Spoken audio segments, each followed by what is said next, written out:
Menteri Rangba Kejelang Konrad K. Sangma Ulong bola betha on pensenge Shwa Shipor ya gejing temu ban IT penyai ya kisan pendiu teli gi substation hak MS Broadcasting Engineering Consultant India Limited Noida tar hadu bandala ban bishar biang ya kini gerai hak jingelang jangka konon menteri gejing temu jangka Meghalaya Power Distribution Corporation Limited ban IT penyai ya kisan pendiu teli gi substation kibadan hak jela kelawan ra ya gejing persya ni kibabuan balang bagantup nadu kiseng balang bat kiseng sain perthei khamtam hadin baka MEPDCL kalapha ekishthi menjur ni ka letter of award shaka bisil ha kasantrik mentau banai habakren ta kasing Konrad Ulong baki substation baka tanat boarding ka thmu ban IT pinya ka bisil kidon ki badang thamai bat donru ki bomdon nongkhmi ha ka ba Ulong ba kumba kalong menta ka MECL kadan ha pedeng gejing donong ka bakot nyospa wat praspa klur pada gejing IT yagi substation ban penyai di company kan pelait na gejing pelut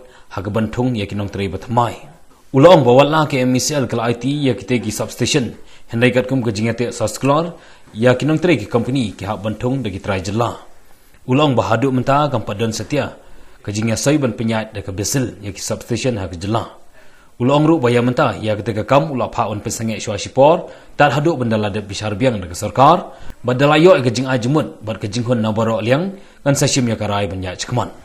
Yes. See, number one, that these are new substations that were constructed and were not being maintained and some not activated properly. Now MECL is currently facing a huge financial challenge. If the current situation in MECL in terms of the cost factor that is there and the revenue that is there, and it's not, as I said, this year, it's a continuous process that's going on, then we are going to see almost close to 700 to 800 crores of loss in the financial year 2021-22 that MECL will face. Now, keeping all those factors in mind, MECL needs to cut down its cost. Keeping that factor in mind, these 56 or I don't remember how many substations that were there, these substations have been given out for maintenance to a public sector undertaking, which is allowed in government schemes. Now, in this, it's very important to note that the cost that would be involved in having your own people, which would require more recruitment, by the way. You'll have to recruit many more people from the current numbers that we have, because it's not disturbing the current employment structure, but or the current substations, but these are new substations which need to be maintained, so you need to employ new people to do it. That would put huge pressure on the finances of MECL.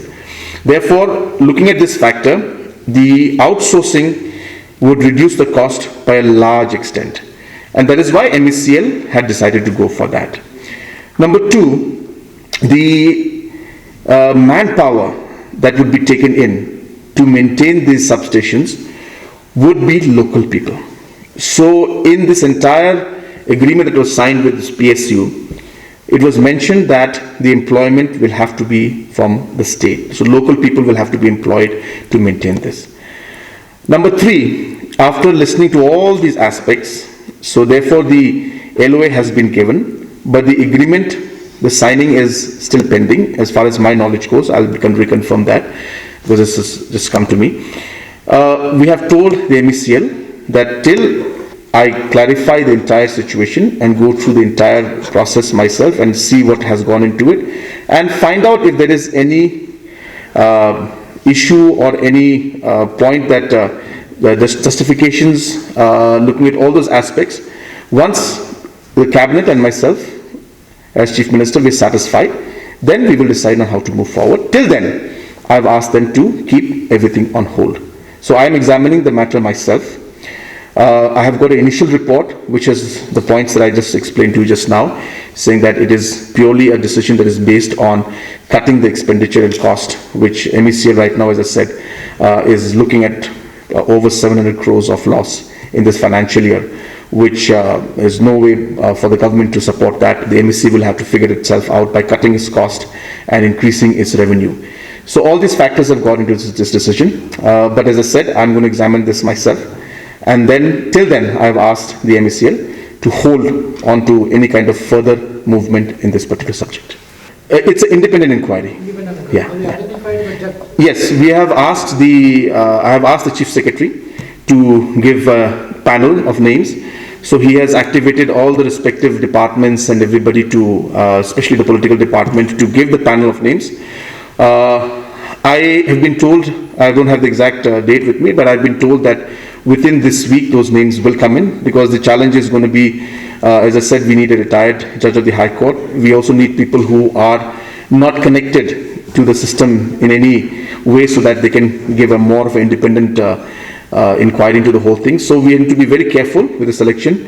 We don't want people who will unnecessarily bring in factors that should not be brought in, and so therefore a pure independent kind of a system is what we are hoping to bring in. So we'll look at all those aspects and depend on the names that come in. So hopefully within this week we are expecting that the names will come in. That's what I'm saying. So once we get the names within this week, we'll notify it within this week itself. I wouldn't wait for even 24 hours. I have not seen the terms and conditions of the details, but it will not be beyond 6 months. It will be 4 to 6 months max, because the issues are quite broad. We thought that since this inquiry was being put in, might as well go into all the allegations that had been put against MECL. So whether it's the tendering process of central or state schemes, whether it is the employment issue, appointments and illegal appointments, or whether it's about theft in terms of power theft that's going on allegations that people have given. So we thought we'll expand it into all aspects, and we'll also increase the time frame from the inception of MECL, so that the real picture comes out, because MECL was formed in 2010 when the three companies were segregated, and that's the basic decision. No, right now, as I said, the letter that was given to us was regarding the independent inquiry, and I've consulted with all the cabinet colleagues in this line, and we have sat down together and decided that we will be putting up an independent inquiry. So we've done that, and that's what our stand is as of now.